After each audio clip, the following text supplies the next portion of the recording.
आमको कौटी थईथान करूँ आम से बचू ना तो आमको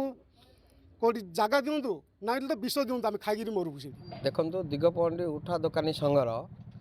आज आम आसलु दिगपहंडी एनएसी एग्जीक्यूटिव ऑफिसर को आमर ये जनापे ग्रीवेन्सेस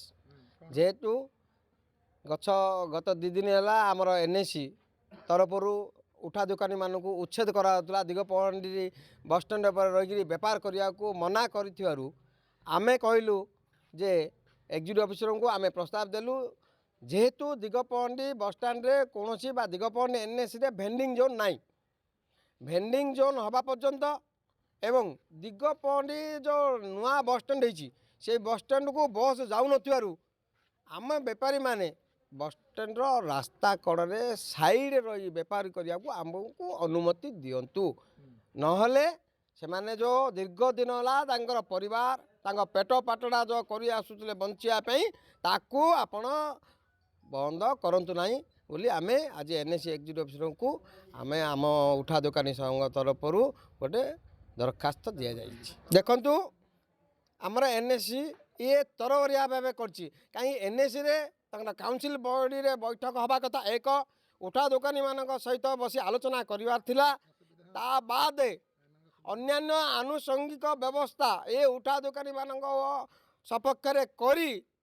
उच्छेद करिवार थिला ये तरबरिया भावे किछि जनकर को ये करने कि जन को सुविधा करने ये उच्छेद काम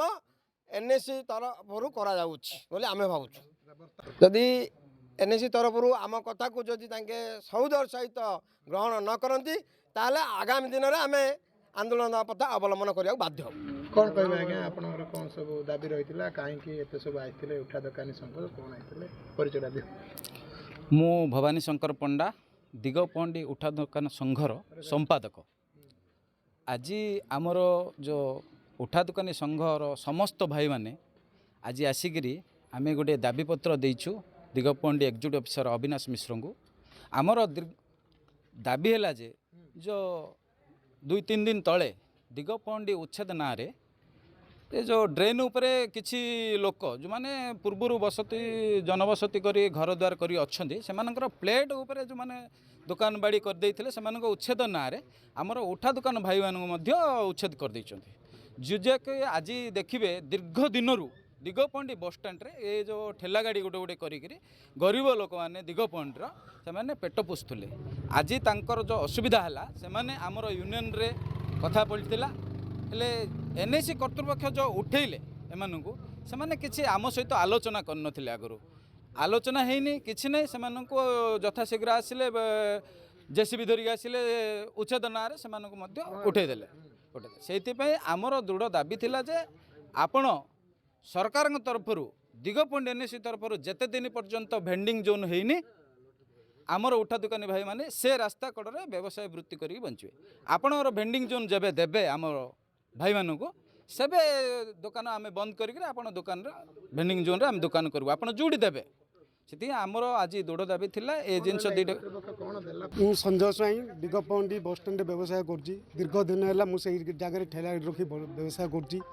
एनएसी कर्तव्य आमको अणदेखा करी से जगार आमको उच्छेद करुँची किंतु आम कौटी थईथान नक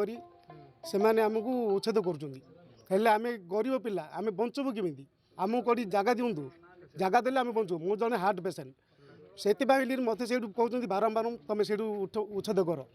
हेल्ले मुझे बंची केमी मो पिला को मुझे बंची केमी घर भड़ा नहीं घर भड़ा ने